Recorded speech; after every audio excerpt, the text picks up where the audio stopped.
Կարապետյան դուք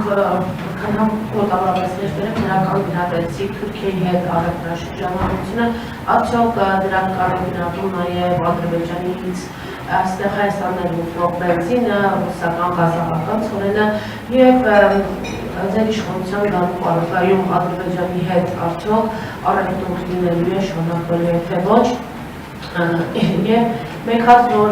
ընկերներիցս մեկն է խնդրել ձեր փոխանցել կապված վերմակարների վարորդների Ռուսաստանի Դաշնություն արտահանման հետ կապված ասում է Լարսովում վրացական անցակետերում բավականին քաշքշուկներ են լինում նաև գումարային որոշակի այսպես ասած խաղեր են չաչակետը որ ասած լինում այս հարցերի լուծումը ինչպես է պատկերացնում։ Շնորհակալություն։ Երկիրը ունենում է երկրի վարչապետ եւ էկոնոմիկայի նախարար, ոչ միայն նրա համար, որ նստեն եւ տեղում հրամաններ արձակեն իրենց ենթականերին, այլ գնան եւ բանակցեն հարևան երկրների հետ լավ ռեժիմներով։ Շատ կարևոր է երկրի վարչապետի որպես տնտեսական բանակցող ով լինելը։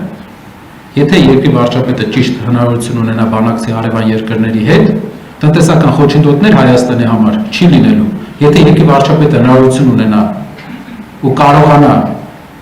իսկ դուք վստահ եք, որ մեր առաջնորդը դա կարողանալու է ճիշտ պայմանավորվել մեր հարևան եւ բարեկամ Վրաստանի հետ, մեր մյուս հարևանների հետ, ում հետ այսօր էլ ունենք լավ հարաբերություններ, կարող եք վստահեցնել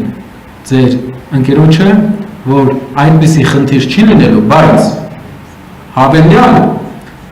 անցակետերում է հայկական ապրանքը ունենալու է ավելի արագ անցնելու հնարավորություն, քանի որ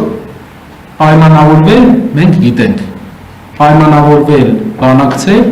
ինձ թվում է բոլորը կարող են վստահ լինել, որ այդ ձևաչափով, տնտեսական բանակցությունների ձևաչափով Սամվել Կարապետյանից լավ բանակցող եւ պայմանավորվող հնարավոր է Հայաստանում այս պահին չլինի։ Ադրբեջանի հետ կապված։ Ադրբեջանի հետ կապված առևտուրը մի քիչ մտավախություն կա, որը ես արտահայտել եմ։ Նավթի գնումը, բենզինի գնումը պետք է լինի մաս ավելի լայն, ավելի շրջանակային պայմանավորվածության հայ-ադրբեջանական տնտեսական եւ մյուս հարաբերությունների կարգավորման։ Մենք մեր հարաբերությունները ոչ միայն տնտեսականը, մենք ունենք առաջնային գերիների հարց, առաջնային մեր հայրենիքի այն մարդկանց, ովքեր ցանկանում են վերադառնալ իրենց հայրենիք, իրենց անվտանգության մասը, հասկանում եք ում մասին է խոսքը։ Կան հարցեր Ադրբեջանի հետ։ Նավթը, գազը հնարավոր է իրար հետ աշխատել միայն այն պարագայում, եթե հայկական ապրանքներ գնալու է Ադրբեջան։ Երբ կառնեն մեր ապրանքը նույն քանակությամբ, եթե կառնեն ուրախությամբ կարելի է այո, ինչ է։ Ցանկի փոխանցում։ Ուրեմն անդրադառնամ այդ ցանկին։ Ցանկի մեջ նշվում էր գյուղմթերք։ Հարգելի հայրենակիցներ, Ադրբեջանը տարածաշրջանի ամենաէժան գյուղմթերք արտադրող երկրներից է։ Գազը շատ համարյա անվճար է այդ երկրում, երկու անգամ էժան է։ Երկրորդը Ադրբեջանային իմիշելով ֆոլգա, ալյումինի ֆոլգա են առաջարկում, կա իմիշելով Սումգայիթի գործարան ալյումինի, որը զբաղվում է ալյումինի ֆոլգայի, այս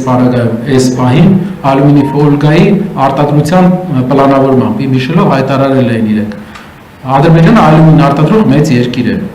իսկ մեր արտադրողականությունը Արմենիայի այսօրվանից կարա աճի մոտավորապես մաքսիմում 5-10 միլիոն դոլարի, մաքսիմում։ Երրորդ էլ ինչ էին արտահանում, ինչ էին ասել։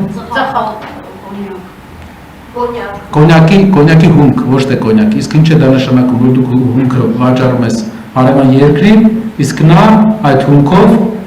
հնարավորություն է ստանում Աղդամում օրինակ, գիտեք որ այնտեղ ժամանակին եղել է կոնյակի գործարան, Աղդամում լցնել կոնյակ։ Հայաստանի այն ինչ որ իրենք առաջարկել են, դա տնտեսական առումով ինքնաժեքերի ցիկլին չտիրապետող մարդը միայն կարող է հավատալ, որ Ադրբեջանը մեզանից առնելու է գյուղմթերք, ասենք լոլիկը առնելու Ադրբեջանը Հայաստանից, ամբողջ տարածաշրջանը Ադրբեջանն է մատակարարում։ Կամ ընտանիք կենտրոններ կամ